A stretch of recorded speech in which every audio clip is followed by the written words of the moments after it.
नमस्कार सर। जी नमस्कार सर, आज जो प्रेस कॉन्फ्रेंस बुलाई गई है वो क्यों बुलाई गई है, ऐसा क्या मुद्दा है? भारतीय जनता पार्टी सफेदों की ओर से सबसे पहले तो आपका सभी पत्रकार साथियों का स्वागत करता हूं। आज की जो एक कॉन्फ्रेंस है ये एक विषय को लेकर के बुलाई गई है और विषय है जुलाना के जो विधायक हैं अमरजीत सिंह डांडा जी। कल की एक उनकी बाइट मैंने आज सुबह देखी और वो बाइट देख करके जो उन्होंने हमारे माननीय और जुझारू जिलाध्यक्ष राजकुमार मौर्य जी के तरफ उन्होंने बोले, वो संगठनात्मक दृष्टि से हमें वो रास नहीं आए, हमें वो पसंद नहीं आए, या कहें कि वो अमर्यादित भाषा उन्होंने अब प्रयोग की हमारे जिलाध्यक्ष के लिए। आज इसीलिए आप सबको बुलाया गया है। अगर आप उनकी बाइट देखें तो एक तरह से उनका वो मानहानि करते हुए नजर आ रहे हैं, जैसे कि हाँ अमर्यादित भाषा का वो प्रयोग कर रहे थे कि वो चोरी से उठा के लाते हैं लिस्टें और वो हम किसी को समझते नहीं, या उन्होंने एक वक्त बात कही कि उनके बारे में वैसे बात ना करो, उसकी तो बात ही ना करो। तो वो विधायक हैं, जनता के चुने हुए विधायक हैं, मर्यादित शब्द उनकी भाषा से निकलने चाहिए। भारतीय जनता पार्टी के वो अलायंस भी हैं, साथी भी हैं। इसका ये मतलब नहीं कि आपके जो मन में आए, जो मुंह में आए आप उसको बोल दोगे। आपका सहयोगी दल है और जो विकास कार्य करवाए उनका श्रेय हर कोई का। देखिए, विकास कार्य एक साझी प्रक्रिया है। भारतीय जनता पार्टी की सरकार पूरे देश में भी करवा रही है और प्रदेश में भी करवा रही है। जितने भी विकास कार्य चल रहे हैं उसका श्रेय जो आदमी मेहनत करेगा वो लेगा, कोई बड़ी बात नहीं। लेकिन दूसरे को मान सम्मान देना, दूसरे के प्रति जो भाषा का हम प्रयोग कर रहे हैं, वो क्या शब्दावली हम इस्तेमाल कर रहे हैं, वो जनता में रह करके, सामाजिक प्रक्रिया में रह करके वो हमें सोचनी पड़ती है। और उनका प्रभाव, उनके बोलने का प्रभाव नीचे तक कार्यकर्ता तक जाता है। अगर एक विधायक इस प्रकार की भाषा का प्रयोग करेगा तो उनके जो कार्यकर्ता है वो किस प्रकार से, ये और आगे तक जाने वाली बात है। जिस प्रकार से बड़ा करता है उनको देख करके छोटे भी करते हैं। तो हमारा विषय ये है कि भारतीय जनता पार्टी के एक पदाधिकारी होने के नाते, अध्यक्ष होने के नाते, एक सेवक होने के नाते, सैनिक होने के नाते हमें वो अमर्यादित लगी, इसलिए आप लोगों को आज बुलाया गया। और हम चाहते हैं कि अमरजीत डांडा जी जो विधायक हैं जुलाना से, उनको जिलाध्यक्ष से माफी मांगनी चाहिए। ये मान लें कि तालमेल ठीक नहीं चल रहा बीजेपी और, देखिए तालमेल का विषय नहीं है। घर के अंदर 4 बर्तन होंगे तो 4 बर्तन खड़केंगे, ये कोई विषय नहीं है। तालमेल ठीक नहीं चल रहा, तालमेल ठीक चल रहा है, बढ़िया चल रहा है, सरकार अच्छी चल रही है, साझी सरकार चल रही है। वो विषय हमारा नेता शीर्ष नेतृत्व का है।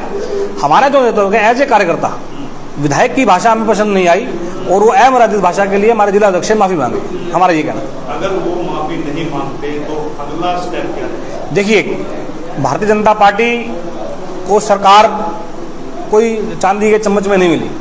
हम लोग संघर्ष से आगे बढ़े हैं और संघर्ष का रास्ता है हमारे पास।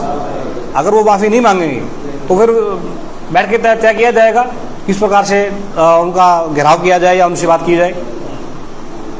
आपने कहा कि उन्होंने जो आरोप लगाए हैं उनका कहना है कि चोरी से विकास कार्यों की लिस्ट निकलवाई जाती है। क्या सच में इस प्रकार से कोई लिस्ट निकलवाई? देखिए, वो विधायक हैं, शायद भूल गए कि वो तो एक विधानसभा के विधायक हैं, लेकिन जिलाध्यक्ष राजकुमार मौर्य जी जिला के जिलाध्यक्ष हैं। 5 विधानसभा को वो देखते हैं, तो सारी लिस्टें उनके पास मौजूद हैं। आपको ध्यान होगा 23 अप्रैल 2022 को माननीय मुख्यमंत्री जी की रैली, जो जिला स्तरीय रैली सफेदों में की गई थी, उस रैली के अंदर बहुत बड़ा काम लिख करके जो है जिलाध्यक्ष जी के माध्यम से, वो जिलाध्यक्ष ने एक कलम से पूरे काफी काम किए थे। तो वो काम 5 विधानसभाओं में हुए थे। तो ये नहीं कि जुलाना में हुए थे। तो अगर उनके कहने से काम हो तो क्या उनके कहने से सफेदों में काम हो रहे हैं? क्या उन्हीं के कहने से जींद में काम हो रहे हैं? सरकार के करवाए हुए काम है ये। जिलाध्यक्ष का तो प्रथम काम बनता है, तो एक विषय नहीं है। चोरी से क्या मतलब है इसका? क्या उनको इस बात का पता नहीं है कि जिलाध्यक्ष है वो? तो जिलाध्यक्ष तो बीजेपी पार्टी की है, जेजेपी की तो नहीं है वो। देखिए, जेजेपी संगठन की बात वो आप कह रहे हैं, जेजेपी का है या नहीं है। विषय जो हमारा है, उन्होंने अमर्यादित भाषा का जो प्रयोग किया, हमारा कहना ये है कि आप अपनी भाषा पे संयम रखें। मान सम्मान चाहते हैं तो आपको मान सम्मान देना पड़ेगा, और पब्लिक के अंदर आकर के किस प्रकार की आप भाषा यूज करते हैं उसको आपको सोचना पड़ेगा। वोट की राजनीति है और वोट की राजनीति में श्रेय हर कोई करता है। देखिए, दूसरे को काम करो उसका श्रेय लो, लेकिन आप दूसरे को नीचा दिखा करके श्रेय लेंगे, ये बर्दाश्त नहीं होगा। जी रविंद्र जी, क्या कहेंगे पूरे मामले के लिए? पहले तो आप सभी पत्रकार साथी यहाँ आए, आपका स्वागत है। इस विषय पर जैसे डांडा साहब ने जो अपना वक्तव्य रखा है उसमें अमर्यादित भाषा का प्रयोग किया गया है जो कि नहीं होना चाहिए था। वो एक चुने हुए प्रतिनिधि हैं, आज हैं कल नहीं होंगे, लेकिन भाईचारा तो सदा के लिए है और उनको मतलब ऐसी भाषा बोलने से थोड़ा परहेज करना चाहिए। और हमारे जो जिलाध्यक्ष हैं राजू मोर जी, जो सफीदो जींद की 5 विधानसभा हैं, अभी मुख्यमंत्री जी आए थे पीछे जब सफीदो में रैली हुई तो पूरे के पूरे ज़िले से काम दिए गए थे और वो हमारे अध्यक्ष जी के प्रयास से वो लगभग काम सफल भी हुए हैं। सभी सफीदो विधानसभा में भी जींद में भी सारे कार्य मतलब होने लग रहे हैं।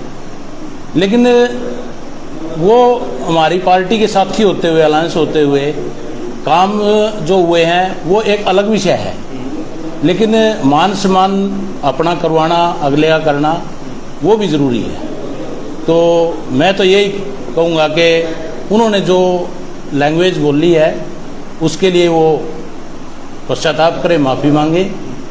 और माफ़ी मांगने से कोई छोटा नहीं होता। अगर उनसे कोई गलती हुई है और हमारी नॉलेज में हमें बुरा लगा है कि भाई ये गलती करी उन्होंने, तो उसमें माफ़ी मांग लेनी चाहिए उन्होंने, ऐसी कोई बात नहीं है। और रही काम की बात, काम तो जो मेहनत करेगा उसका श्रेय भी मिलेगा और आगे आने वाले टाइम में जनता भी बताएगी कि भाई किसने कितना काम किया है। अगर यही बात सब सफीदो विधायक को लेकर हम आपसे पूछें जी, जब आपके जिला अध्यक्ष ने उनको एक्सीडेंटल विधायक बताया जी, और लठ वाला विधायक बताया, क्या उसके खिलाफ भी आपने कोई ऐसा कोई सिस्टम से समझ में आया कि ये दोनों की आपस की नोकझोंक किस मोड़ तक जाएगी? अभी मैंने बोला है कि मर्यादा सभी के लिए ज़रूरी है, उसमें हम भी है, विपक्ष भी है। सरकार आती रहेगी जाती रहेगी, भाईचारा यहीं रहेगा और उसमें कोई भी है मर्यादा में रह के बात करनी चाहिए और मर्यादा में रहेंगे तो लंबा रहेंगे। आपने अभी एक बात रखी थी कि भाई विधायक जी 5 करोड़ रुपए मिले, विधायक जी ने बोला कि भाई गांव मुहाना की चौपाल में मतलब पैसे लगाए हैं। हमारे पूर्व जिला अध्यक्ष वर्तमान में सिरसा प्रभारी है अमरपाल राणा जी, उन्होंने पीछे आपने उनसे एक सवाल किया था कि भाई ऐसे ऐसे विधायक जी बोल रहे हैं, तो विधायक जी सभी के सामने आकर के एक बात बताएं कि भाई किस चौपाल में इतने वो पैसे लगे हैं। कम से कम जब सरकार ने कोई पैसे दिए हैं और वो लगे हैं तो वो कम से कम लगे दिखाई तो देने चाहिए ना। यानी आपका कहना है कि मुहाना के अंदर कोई चौपाल में विधायक, हमारी नॉलेज में अभी तक कोई पैसा, जो चौपाल बनी है वो बीजेपी के राज में बनी है, पिछली प्लान में मतलब पैसे लगे हैं। और अब की बार में तो मतलब उनकी विधायकी में मतलब ऐसा कोई काम नहीं हुआ। अभी मेरे गांव में गए थे विधायक जी, मैंने उनसे बात भी की थी, तो उन्होंने बोला कि भाई अगले बजट में, तो अगला बजट आएगा तो पिछले बजट की तो बात होनी चाहिए ना, कहाँ है पिछला बजट। तो ऐसे तो मतलब सरकार हमारी है, जिलाध्यक्ष हमारे हैं और सरकार बीजेपी की है और बीजेपी के कार्यकर्ता मतलब दिन रात प्रयास कर रहे हैं भाई काम मतलब हमारे सब काम हो। उसमें अगर कोई और श्रेय लेगा तो देखो उसमें थोड़ा अटपटा तो लगेगा। रविंद्र जी, आप एक नारा देते हैं हरियाणा एक हरियाणा में जी, लेकिन अभी आप कह रहे हैं कि सरकार हमारी है, जिलाध्यक्ष हमारे हैं, हाँ जी, पब्लिक का कुछ नहीं है, विपक्ष का कुछ नहीं है। नहीं, विपक्ष का पब्लिक ने बनाया तभी तो हमारी है, हम भी तो पब्लिक है, पब्लिक ने बनाया सरकार को, पब्लिक हमारी है। हमारे मुख्यमंत्री जी ने एक नारा दिया है, हरियाणा एक हरियाणवी एक। 90 विधानसभा, हर एक विधायक को अपना अपना कोटा मिलता है। क्या पहली सरकारों में ऐसा मिलता था? पहली सरकारों में जो ऑफिसर थे उनको बोल दिया जाता था कि भाई इनको पानी पिलाना है, चाय भी नहीं पिलानी है। पहले भी विधायक होते थे, किनको पैसे मिलते थे, किनको कोटा मिलता था। आज जितने भी विधायक हैं सभी को कोटा मिलता है, कोई विपक्ष का है या कोई आज़ाद है या सरकार का। अगर अमरजीत डांडा इस वक्तव्य के ऊपर सॉरी फील कर लेते हैं तो फिर क्या? अगर वो सॉरी फील कर लेते हैं तो ठीक है, भाईचारा ऐसे बना रहेगा, चलता रहेगा। नहीं तो खटास है। नहीं, खटास तो वो तो मतलब शीर्ष नेतृत्व की बात है। हमारे अंदर रोष है कि भाई हमारे जिलाध्यक्ष को मतलब ऐसी लैंग्वेज उन्होंने बोलनी नहीं चाहिए थी, और उसकी मतलब उसके विरोध में ही आज ये जो मीटिंग की हुई है ये उसके उनके विरोध में ही हुई है। हम उसकी घोर निंदा करते हैं। हरीश जी, और कोई विशेष? बस विशेष यही था कि आज का विषय आप लोग आए, धन्यवाद। हमारा आप लोगों के माध्यम से ये संदेश उन तक पहुंच ही जाएगा, हम उम्मीद रखते हैं। धन्यवाद।